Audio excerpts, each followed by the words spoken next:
안녕하세요. 김기현입니다. 자, 이번 시간에 우리 같이 알아볼 내용은 바로 치매에 관련한 부분이 되겠습니다. 자, 최근에 치매 국가 책임제도라는 말이 나올 정도로 굉장히 사회적인 이슈가 되고 있죠.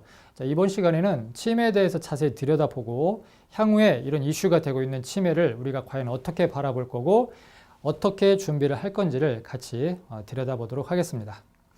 자, 같이 할 목차입니다. 첫 번째는 치매가 과연 무엇인가, 그리고 치매는 어떻게 해서 발병이 되는지, 그리고 치매가 과연 얼마나 위험한 건지, 그리고 이 치매를 대비하기 위한 보험을 과연 어떤 식으로 준비를 해야 되는지, 이런 부분들을 주제로 핵심적인 내용들을 살펴보겠습니다. 자, 우선 치매의 의의가 되겠습니다. 치매는 실제로 우리 몸 중에 뇌가 손상이 돼서 발생되는 부분이죠. 그래서 뇌가 파괴가 되면서 지적인 기능이 일상생활에 상당한 지장을 줄 만큼 저하가 되는 그런 의미가 되겠습니다. 이렇게 치매가 발생되는 원인을 보면 가장 큰 부분이 바로 알츠하이머 치매가 되겠습니다. 이 알츠하이머 치매는 흔히 노인성 치매라고 이야기를 하죠. 나이가 많이 이제 들수록 노인성 치매로 이제 발병을 이제 받게 됩니다. 그래서 실제로 이제 퇴행성 신경질환 쪽으로 진단을 받게 되죠. 이런 알츠하이머성 치매는 실제로 이제 서서히 진행이 되기 때문에 내가 발병이 되고 있는지도 모르는 상태에서 굉장히 나빠지면 이제 병원에 가서 판정을 받게 되는 그런 무서운 치매가 되겠습니다. 자, 이와 반면에 혈관성 치매가 있는데요. 이건 대표적으로 이제 뇌졸중 환자들에서 주로 많이 볼 수가 있겠습니다. 갑자기 발생을 하기 때문에 이상 증상을 이제 동반을 하게 됩니다. 그래서 치매는 사실은 이 두 가지가 거의 대부분이라고 보시면 되겠는데요. 그래도 대표적으로 치매다 그러면 알츠하이머 치매가 대부분을 차지하겠습니다. 자, 그런데 이런 치매가 다른 질병과는 좀 다른 부분이 있는데요. 이게 바로 무엇이냐면 계속 앞으로 전진하는 질병이다. 발병이 되면 뭐 멈추거나 뒤로 이렇게 감소되는 게 아니고요. 계속 안 좋아진다, 악화가 되는 이런 질병이라고 보시면 되겠습니다. 그래서 치매가 무서운 이유는 향후에 언제 이 치매가 치료가 될지 모르는 거고 발병이 계속 악화가 되기 때문에 그래서 무서운 질병이라고 이제 볼 수가 있겠습니다. 그래서 경도 인지장애부터 해가지고 치매 1단계, 2단계, 3단계까지 계속 악화가 되는 바로 무서운 질병이 되겠습니다. 그럼 실제 우리나라에 이렇게 치매를 가지고 유병생활을 하고 계신 분이 얼마나 될까? 자, 보건복지부 산하의 중앙치매센터에서 통계를 낸 자료입니다. 보시는 것처럼 해가 갈수록 치매 환자가 굉장히 많이 늘어나고 있습니다.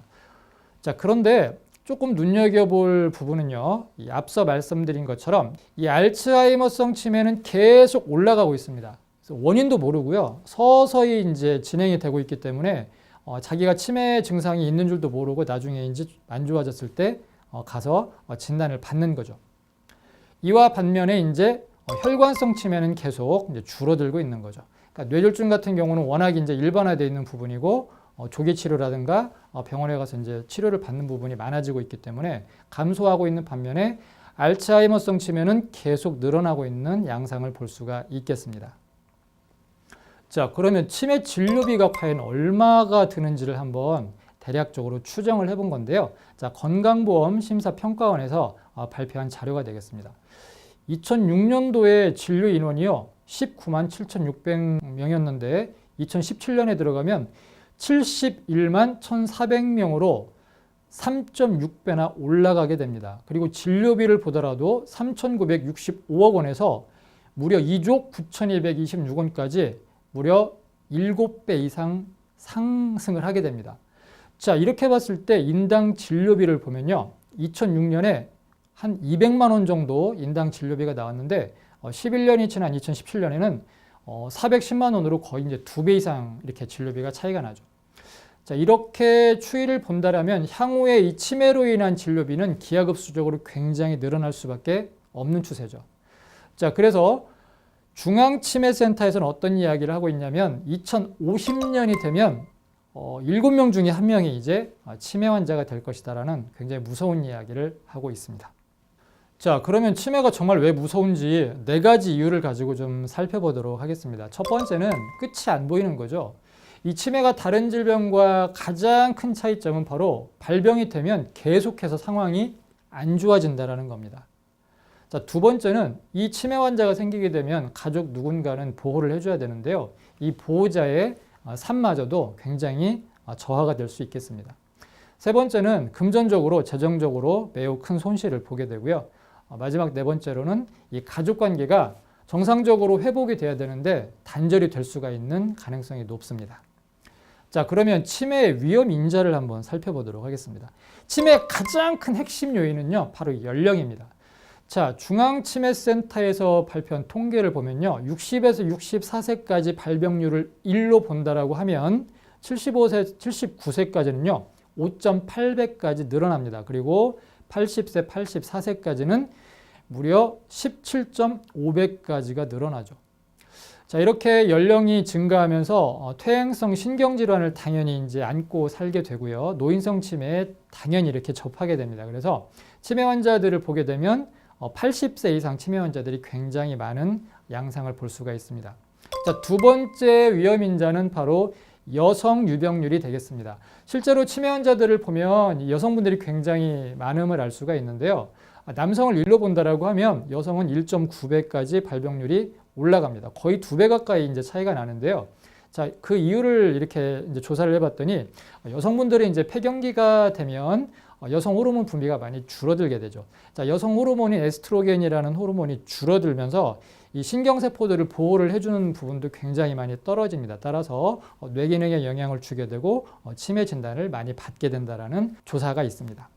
그에 비해서 남자들 같은 경우는 보통 70세까지 통상적으로 이 남성 호르몬이 계속 정상적으로 분비가 되면서 뇌 기능들을 충분히 보호를 하고 있다라는 조사가 있습니다.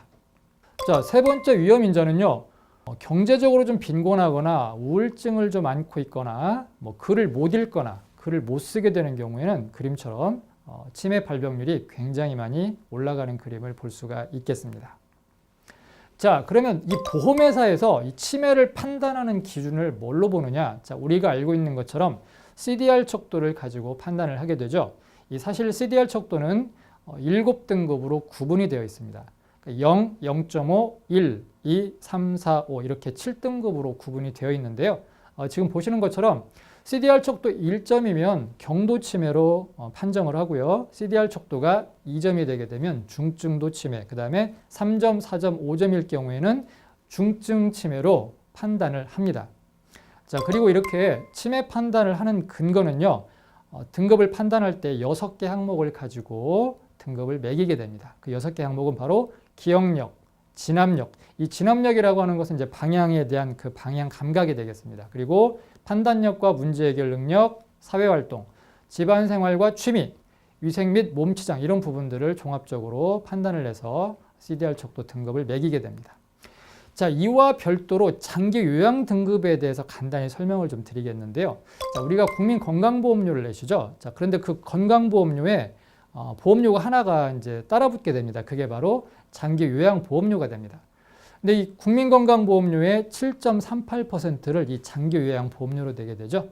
그런데 이 장기요양보험료에서 나중에 혜택을 받는 부분이 바로 이 장기요양 등급으로 판정을 받게 되면 혜택을 보게 되죠.